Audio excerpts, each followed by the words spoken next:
Selamat pagi Pak Zilal, perkenalkan kami dari kelompok 5 yang beranggotakan saya Freni Reskiaradanti, Dewi Kandila, Indah Dwi Arenti, Raisa Zivana, Naila Azizah, dan Viola Nafisya Irawan. Pada kesempatan kali ini, kelompok kami akan mempresentasikan hasil diskusi mengenai pelanggaran privasi di media sosial.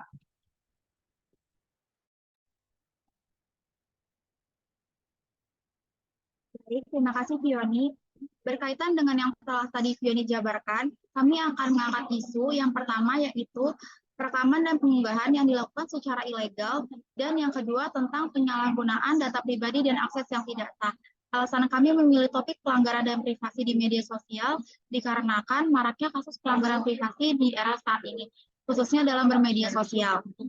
Dan sangat disayangkan dapat dikatakan masyarakat Indonesia masih minim pengetahuan aturan terhadap hal ini. Tentunya kami memiliki tujuan pembuatan video atau proyek kami. Selain untuk melengkapi nilai mata kuliah Pancasila, tujuan dari proyek ini adalah mengidentifikasi kasus-kasus pelanggaran privasi dan keamanan data pribadi yang pernah terjadi di Indonesia. Yang kedua, menganalisis faktor-faktor yang mempengaruhi privasi dan keamanan data pribadi di Indonesia. Yang ketiga, memberikan rekomendasi untuk meningkatkan perlindungan privasi dan keamanan data. Dengan harapan proyek ini dapat memberikan pemahaman yang lebih baik tentang isu privasi dan keamanan data pada masyarakat di Indonesia.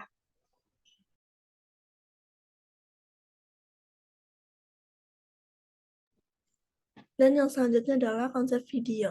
Konsep video kelompok kami terbagi menjadi 3. Yang pertama, pembuatan short film yang akan diperankan oleh kelompok kami secara pelanggaran etika, perekaman hak privasi seseorang, dan dampaknya. Selanjutnya, opini kami sebagai mahasiswa tentang hak privasi dan etika rekaman. Dan setelah mendengarkan opini kami, akan menjelaskan tentang pentingnya privasi dan etika rekaman dalam media sosial.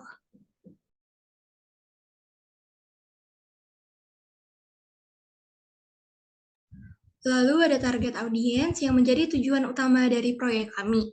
Siapa aja sih target audiens kita? Yang pertama ada pengguna sosial media pastinya. Karena sebagian pengguna sosial media tuh masih ada yang belum sadar akan pentingnya menjaga privasi. Seperti etikanya kita nggak boleh merekam orang tanpa izin dari orang tersebut. Kita harap dengan adanya proyek ini bisa mengedukasi mereka untuk menghargai privasi orang lain dan juga bisa melindungi diri dari pelanggaran privasi. Lalu yang kedua itu pelajar dan mahasiswa, karena kelompok ini yang paling aktif dalam bermedia sosial. Dan kami harap proyek kami dapat mengedukasi mengenai privasi dan etika dalam bermedia sosial dapat bermanfaat dan para mahasiswa dapat mengaplikasinya ke kehidupan sehari-hari. Yang ketiga, orang tua dan wali yang mempunyai tanggung jawab dalam mengawasi anak-anak mereka dalam menggunakan sosial media dengan bijak. Kami harap proyek kami ini bisa bermanfaat bagi para orang tua tentang bagaimana mengajarkan anak-anak agar paham tentang menjaga privasi di sosial media ini.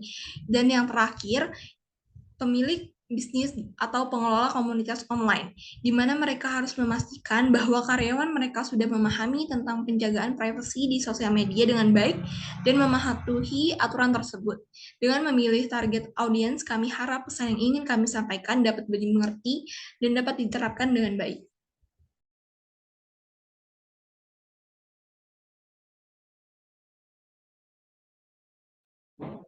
Selanjutnya adalah peran-peran anggota. Yang pertama ada Muhammad Atala Prasetyo sebagai korban, Feni Reskiaradanti sebagai teman korban, Raisa Zivana sebagai teman korban, Indah Dwi Arenti sebagai pelaku, Dewi Kandila sebagai pelaku, Viola Nafisya sebagai penonton, dan Naila Azizah sebagai penonton.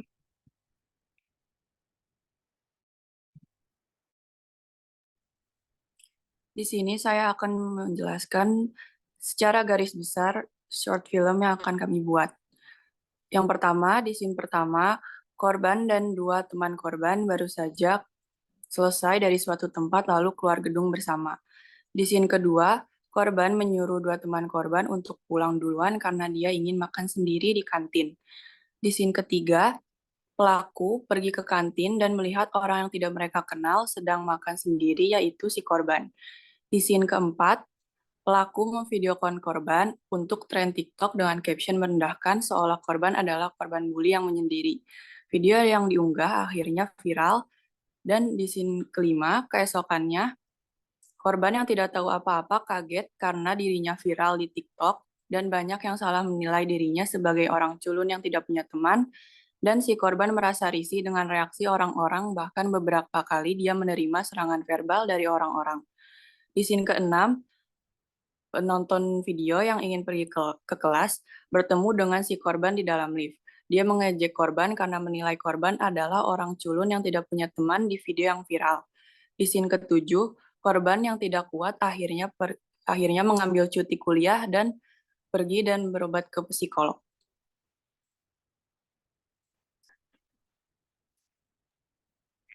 Sekian presentasi dari kelompok kami, kurang lebihnya mohon maaf. Wassalamualaikum warahmatullahi wabarakatuh.